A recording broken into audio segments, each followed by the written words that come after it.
Hello, welcome back to the channel. And today we find ourselves at the magnificent Grampians National Park. It's a very gloomy, quite moody atmosphere that we have here. Now in today's video, I want to bring you something a little bit different to the channel. And I want to introduce some other nightscape photographers. It's something I've been wanting to do for quite some time. And so today I'm going to meet up with a couple of guys. They're coming here a little bit later. I'm a little bit concerned about the weather. I did have planned that we would shoot out here with this beautiful backdrop here and be able to see a bit of the landscape. But I think what we're going to have to do if it starts raining is go up. There's a little shelter over here. It won't be quite as good as far as visually, but that's what we may have to do.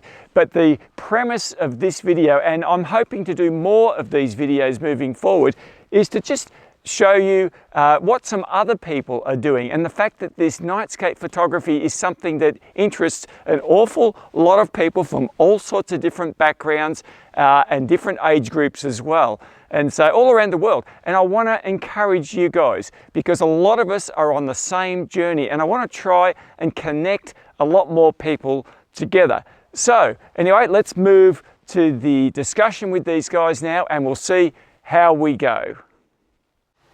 Well, we finally made it, and here we are at the magnificent Grampians. Have a look at that. Beautiful winter's day here. Well, it is raining, but hey, that doesn't happen much over here, does it, boys? Oh, never. Well, what would you know, Jeff? You're from Sydney. It's about how many hours away? 10 hours. 10 hours, yeah, 1,000 okay. kilometres. So, look, today I'm really pleased to bring this little bit different type of style of episode to the channel, but I wanted to talk to these two gentlemen about their photography journey, particularly their nightscape photography journey, but we'll mix it up as we go along. Now we've got Jeff here from Sydney, as he mentioned, 10, 12 hours away. He does drive a Mustang, so it might take a little bit less than that. And we've got Bailey here at the end, and Bailey's a local, aren't you? So yeah, I'm from here. You're used to this weather, right? Oh, it's every day, I reckon. Every day, yeah. When I get a photo, I'm pretty happy with it. So, all right, so these boys are here because I've asked them to come and speak about their photography journey a little bit. So, let's ask them a few questions. So, boys, we'll start with you, Jeff. Tell us a little bit about your photography journey. Well, I'm a guy who's been doing nightscape photography for probably about the last 10 years, I guess. And, you know, I've got a passion for it because I had an interest in astronomy going back, probably to 1986, which was exceptionally convenient because Halley's Comet came along at that time. Yes, I remember it well. And also there was a supernova that appeared in the Large Magellanic Cloud, the 1987A, which was brilliant, you know, in the middle of nowhere. Out comes this supernova, which was really brilliant. So that really got me inspired to sort of get out and chase the night sky. But, you know, I'm a keen nightscaper because I like to find things that are different to put in my foregrounds and match that up with a great Milky Way if I can. Yeah, fantastic. Yeah.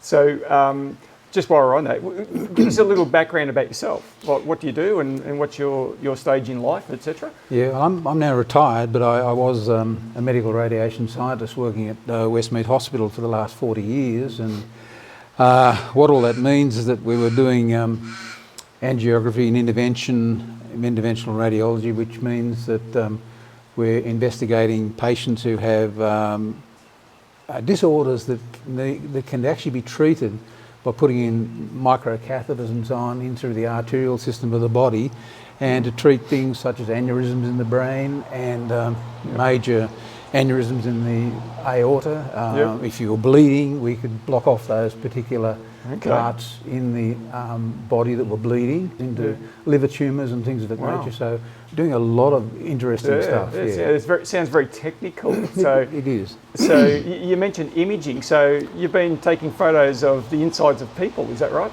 Exactly. For the last, since 1970 I started doing this, and so I've got 50 years of medical imaging.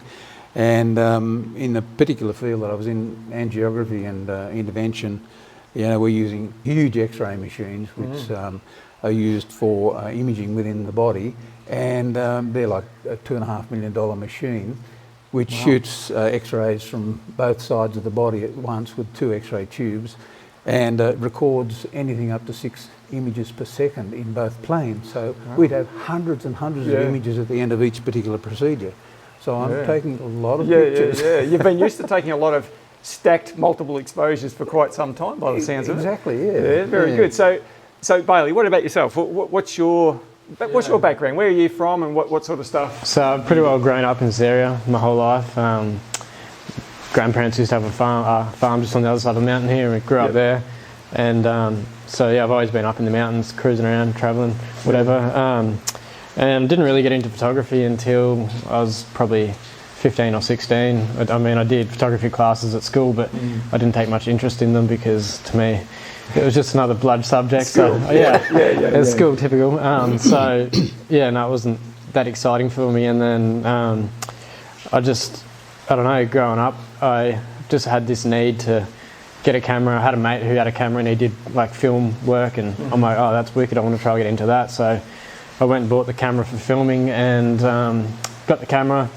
Was keen as to do some films. I did a few, and then I just sort of lost interest because there was a lot of work involved and there was just not many opportunities to actually film things. And so I finally had this camera that I'd nagged mum for ages, which was real hesitant on getting me. So I finally got the camera, and then I'm like, well, I need to do something with it. And I mean, what's the other option you can do with a camera? It's photography or film. You can't do much else. So I started taking photos, and I'm like, well, how do I stand out? I don't want to be like every other photographer and just have the same repetitive images. I'm like, well, if I want to make a name for myself, it's going to be something different. So I'm just like, well, let's try to take photos of the stars. And I'd seen photos of the stars. I'm like, oh, that's wicked. How do you do that? And then I just started at the very bottom, and I was getting some images. I look back now and they weren't that great, but when I was taking them, they were pretty awesome. So it's just been a slow progression, and I guess it's been more of I've had years where I'm like really grind it out, and then I'll have a period of probably 6 months where I'm just like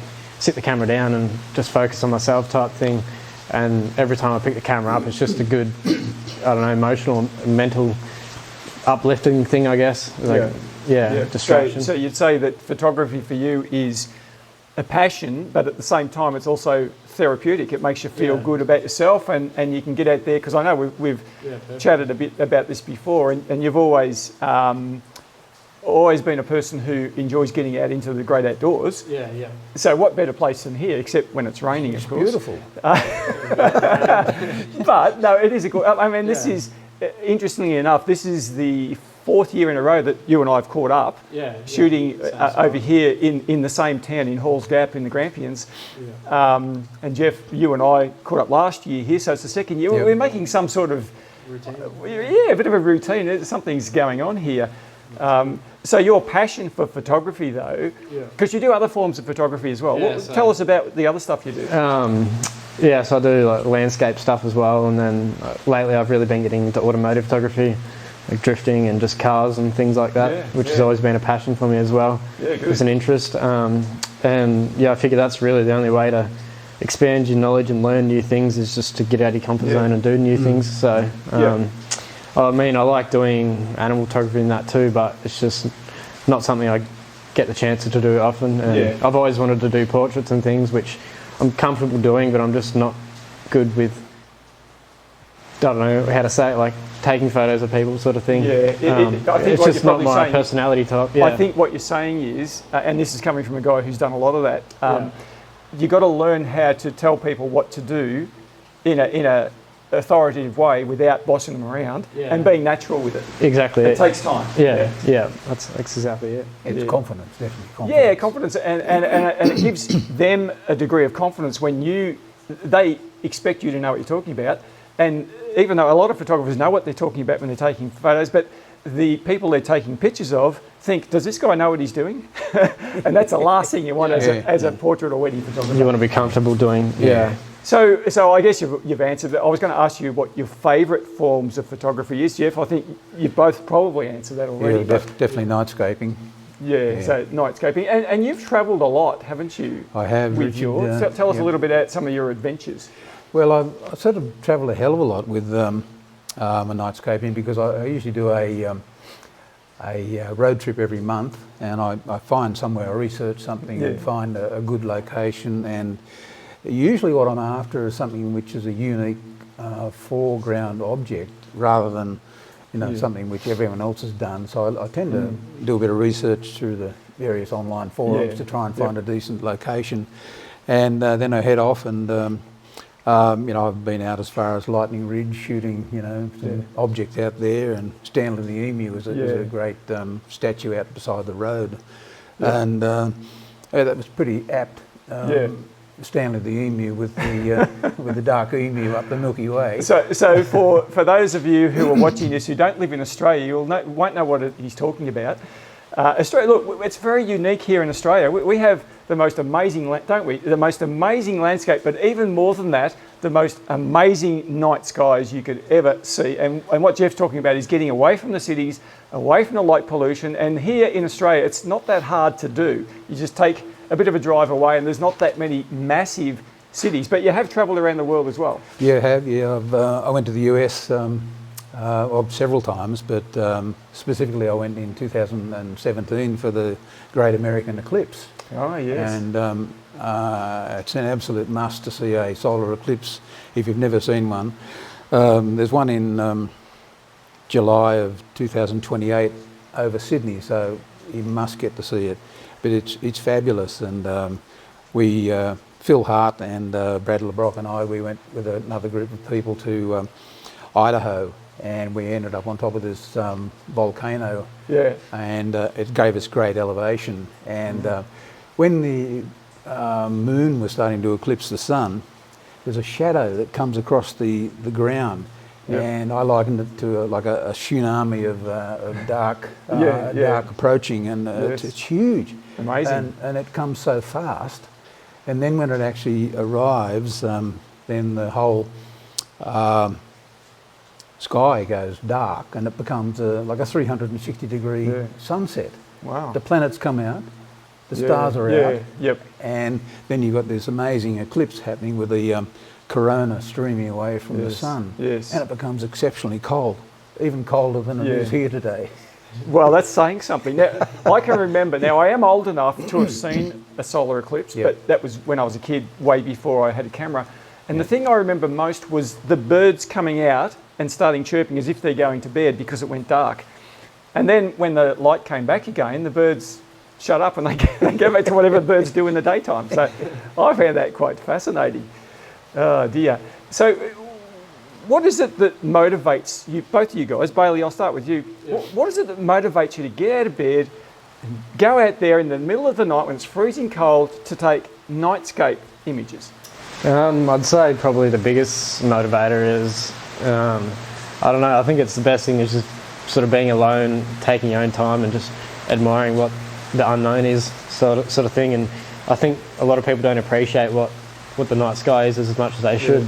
They're sort of sitting in their bed and doing whatever they're doing at night time, and I'm out in the middle of a paddock freezing cold and just trying to understand what all this means and sort of thing. So it's, and I've taken a few people out at night time to experience what I experienced taking photos, and even then they sort of say this is pretty crazy because they never see the stars like as clear as they have before. So and I think just taking the images to share with others to show them that there's still so much to explore and like be seen is sort of motivates me to keep showing others that same thing, that just to get outside and go appreciate what we have.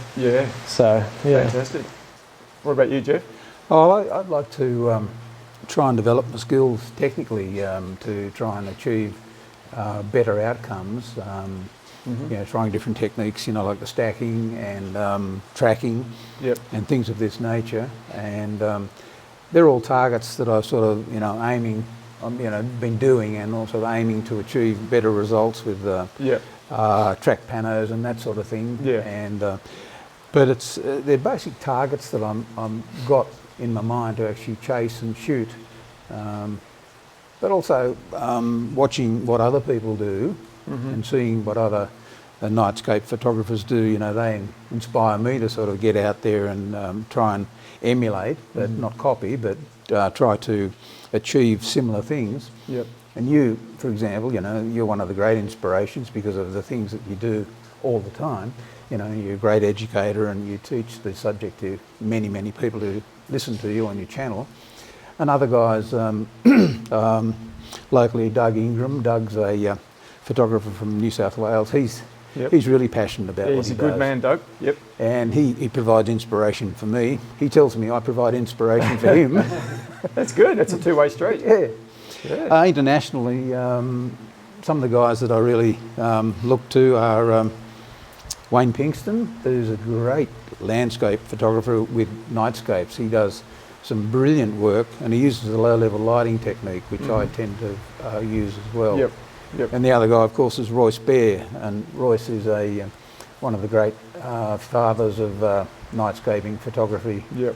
and he's brilliant for his education. as I And say. Royce is he's a real gentleman as well. I think he really is, as you say, a great educator, but he's also a very, very kind-hearted man. So that goes hand in hand. So perhaps let's talk about maybe a favourite image that you have, or an image that you can think of that really speaks to you, and tell us a little bit about the journey of capturing that image.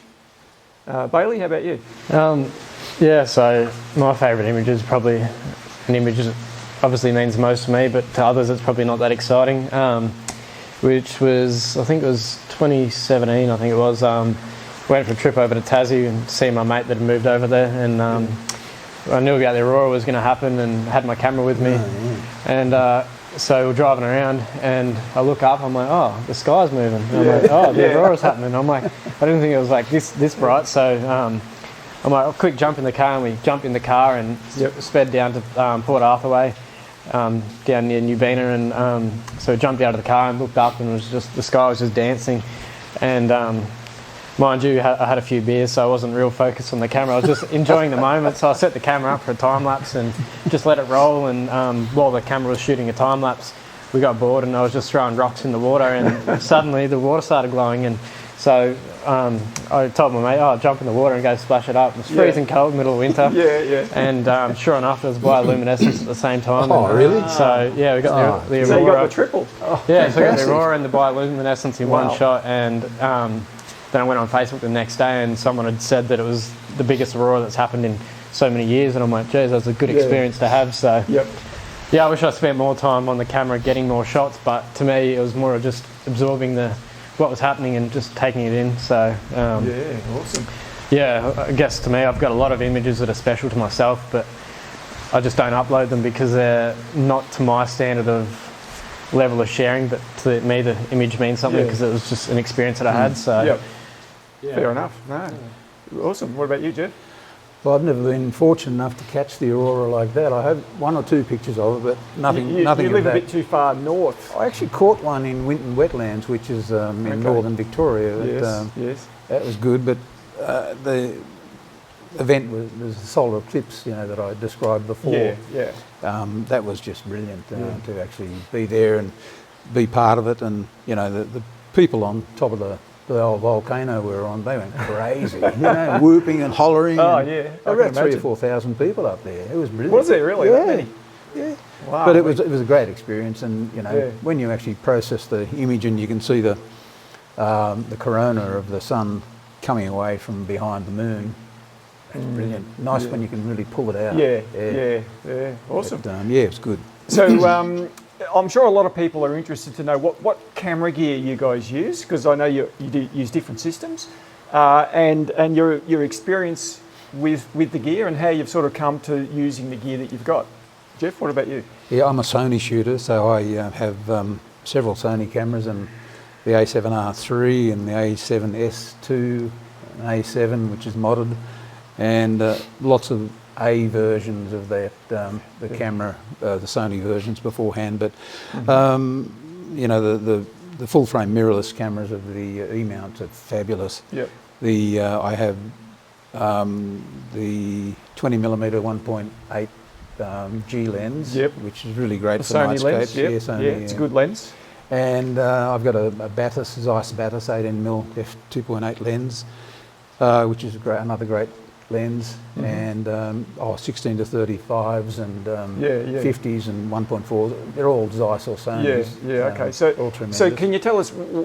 It sounds like you've been with Sony for quite a while. So you Long just while. stuck with the brand. Is that how it worked out for you? I started in 1970 with a Minolta.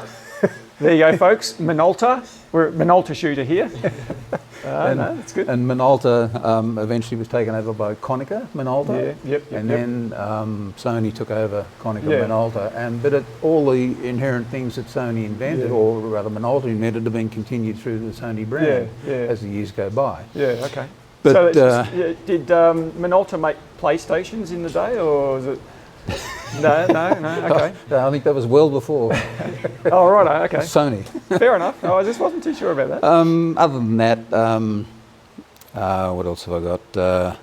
I have an iPano Giga Pano head, which I don't use frequently. Yeah, but that's a bit of a monster, isn't it? it is. But it's I've been wanting to get one of them. a bit of a sensation thing. You set it up, point there and point there, and hit the button, and away it goes. And away it goes. It does the whole its thing. thing. Yeah. And I use Manfrotto tripods, and I have also Time-Lapse Plus View and other bits and pieces. Yep. I tend to use the I have the Cineroid LED low-level lighting, which is we can control the temperature and the intensity on that particular light. That's a fabulous thing, because I do that low-level lighting technique rather than the fine art like you do yourself. But in all of that, it's good gear, and I really like it. Yeah. A lot to understand with it, but Yeah. Well, at least you're on with the cameras. You're all on the same brand. So, for those of you who don't know, I'm using 3 cameras to film this, and they're all different brands. So that's not normally done, but we just got to get away with what we've got. So Bailey. Now Bailey's a Micro Four Thirds shooter. Tell us about your gear and your decision to make Obviously, that. most people know Micro Four Thirds isn't the best for night stuff, so I mean, I'm at a bit of a loss there. But so it started with obviously my first camera. I got that, and it was Micro Four Thirds, and at the time they were the bee's knees for filming. So that's all I had, and that's all I had to make do with. So yeah, I had the Olympus EM5 Mark II, and this is before I knew much about different sensors and how they handle light and whatnot. So I was just like, well, I've got this camera, might as well use it. Yep. And so I started using that, and before long, I'm like, the quality of these images are nowhere near as good as other cameras, and I'm just like, well, I don't want to fork out money to go get another camera when I'm still young and I'm still learning. So I just pushed that thing to its limits, and I got some pretty crazy shots with it, and sort of proved to people that it's not about the camera that you have, it's about how you use the gear you've got. So I've really just pushed that to its limits, and then I finally upgraded to a new camera, and I was considering getting full frame or Sony or Nikon, which I still think I should have, but I'm still with Olympus, which to me, Olympus has always been, because I do landscape photos as well, but it's just portable, it's nice and small, it's weather sealed, and it's got the articulating screen and whatnot. And also good for things like sport, which you like, and really birds and things like that, which you like to do a lot of. That's sort of what they're designed towards nowadays is fast, quick shooting, which is wicked for my motorsport stuff. And so I'm just like, well, I'm just going to go Olympus, probably to get the lenses and things, and I've shown that I can get the quality images. It's just more comes down to the processing technique. So now shooting the EM1 Mark II, which is still getting a little bit old now, so I'm due for an upgrade, but I'll keep pushing it because that's all I've got to use for now. And I've just got my hands onto a star tracker, so I should be able to really get more potential out of it shortly. So good. But I've just always stuck with Olympus and probably always will. I think they got good things coming on their way. So they've always been an excellent camera maker and lens manufacturer, Olympus.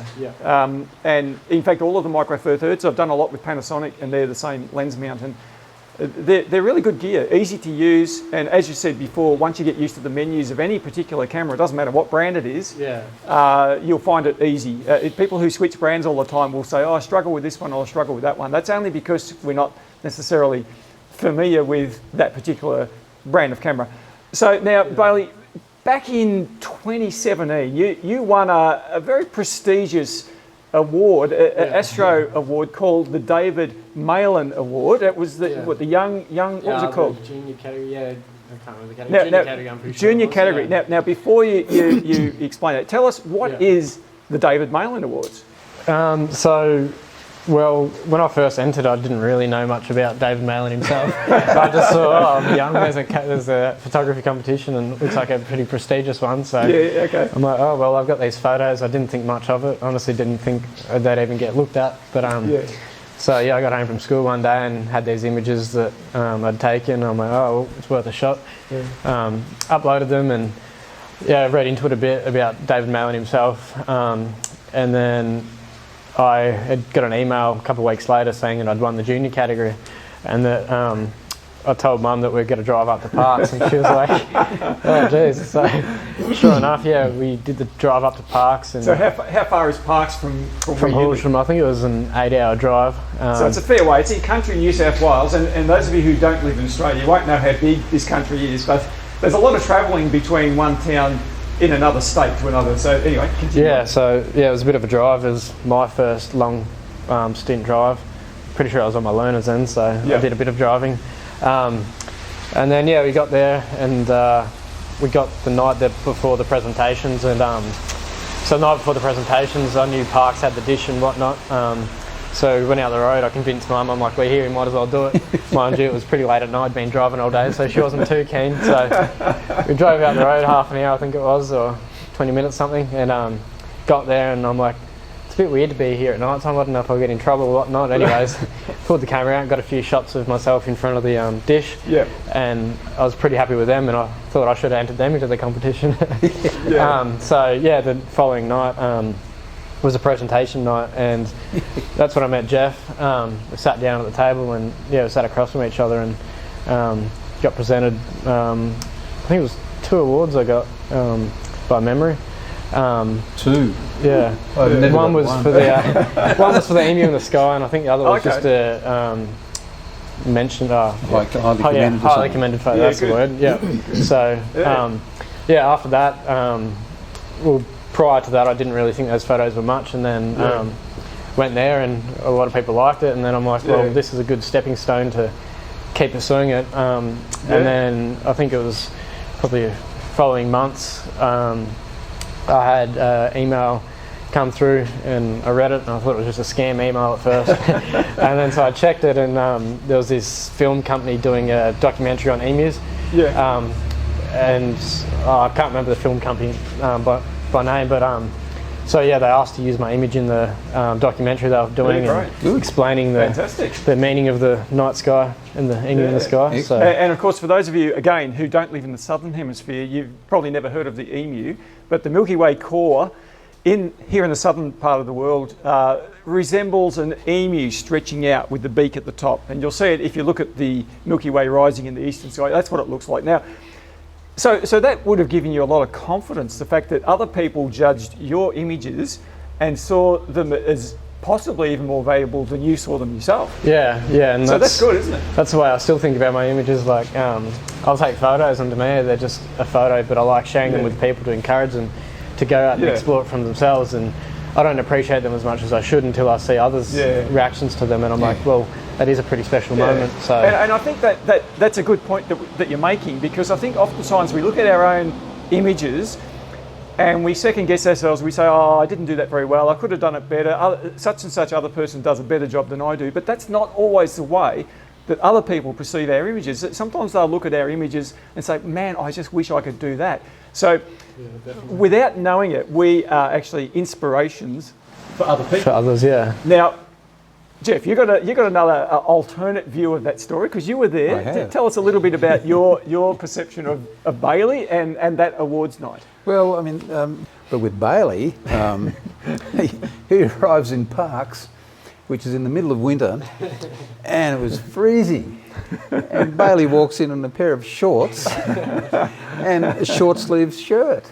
And there's ice forming on the cars outside, and Bailey walks in like, he's in summer. But, I've learned from that. I definitely feel the cold now when I'm out. Well, I was going to say, he is known for that. A few times a couple of years ago when I was here in June, which is the middle of winter in Australia, he had shorts on. So, yeah, I can attest to that. We're nearly to the end, folks, so just hang in there with us. I want to ask a question about, what do you find challenging about shooting photography or nightscape photography? And how would you overcome some of those challenges? Bailey, what do you find? For myself, I have such a high level of detail that I want to capture, and sort of compare myself to others that I want to get to that level to. And in my head I know how to do it, and it's just a matter of putting the plan to action and making it happen. So to me, now that I've got the tracker, it's my biggest challenge is more just patience, and instead of rushing things, is take the time to really capture the detail that I need and put it all together. Other challenges are, especially where I live, there's not much but flat paddocks, and there's not much yeah, I know things that in feeling. the paddocks to take photos of. So Good for tracking skies, though. yeah, so it's been perfect for tracking skies. There's Well, nothing that's on true. the horizon whatsoever, which has been perfect. But like, I mean, I've taken photos of most of the interesting objects around town, so it sort of gets a bit dry and boring trying to shoot the same thing 3 times over.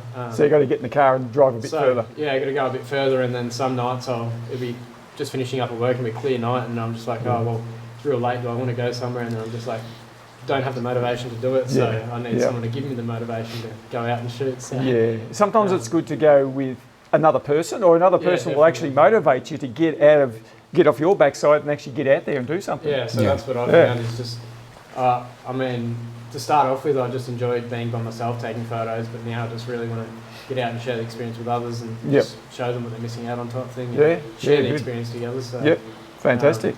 Yeah. What about you, Jeff? Well, my greatest challenge is the weather. Yeah, well, it's challenging today. Yeah, I always have dramas with the weather, and you know, when you do enough of it, you just learn to accept if the weather's bad, it's bad. But that, and I mean, it's a real challenge because you've got to find a good subject. But once you find the subject, if the weather doesn't work with you, well, you're sunk. So you just put that on the back burner till next month. Yeah. But, And you find a lot of subjects because you travel, like I was just saying with Bailey, you travel a lot of miles, and you must have a little checklist in your mind that you see, I'm coming back there one day. oh yeah. Yeah. I have a lot of that stuff, but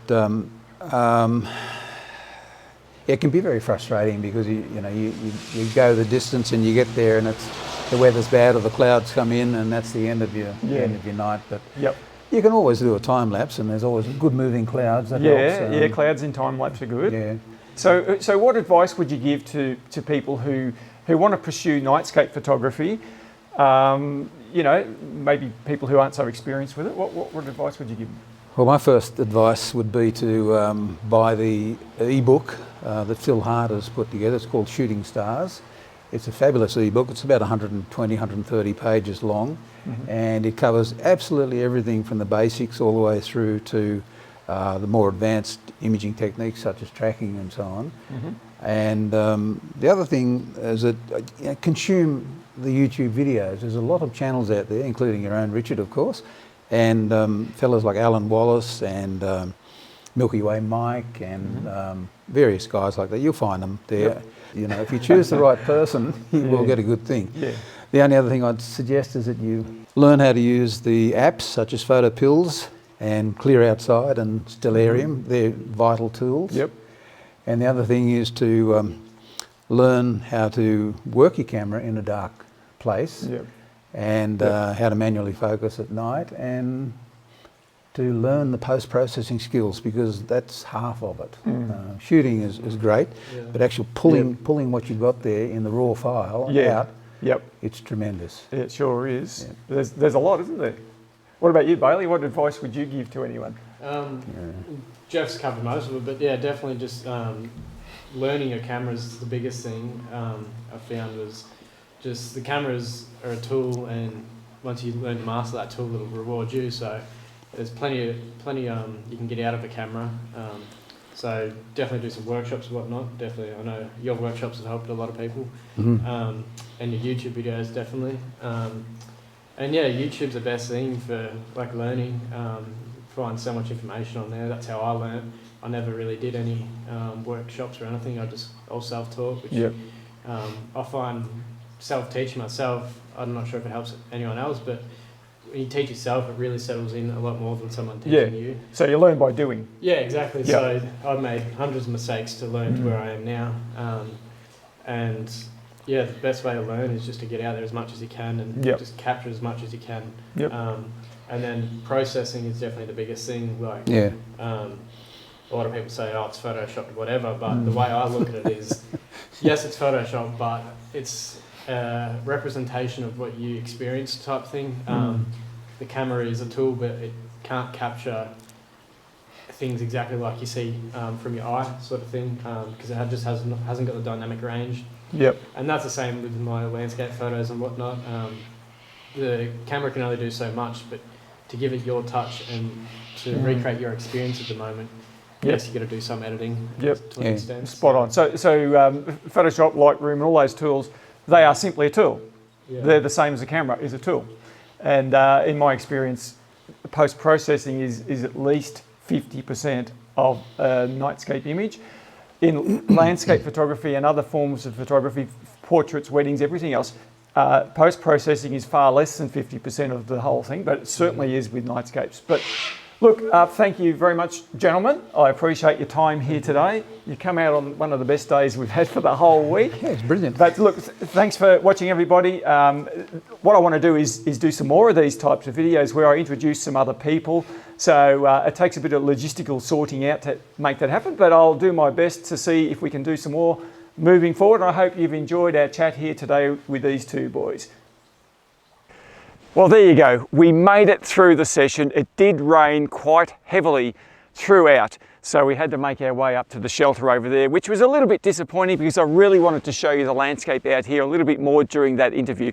Never mind. I hope you were encouraged by what the boys had to say, and I'm looking forward to finding some more people to include in this segment as we move forward randomly. So, thank you so much again. I really look forward to seeing you next time. I've got a lot of content happening. It's all my adventures all around the place. I'm here, over here, enjoying this magnificent landscape. To be honest, I haven't seen one star since I've been here, but it doesn't really matter. I'm just so enjoying just being here, breathing in this gorgeous mountain fresh air.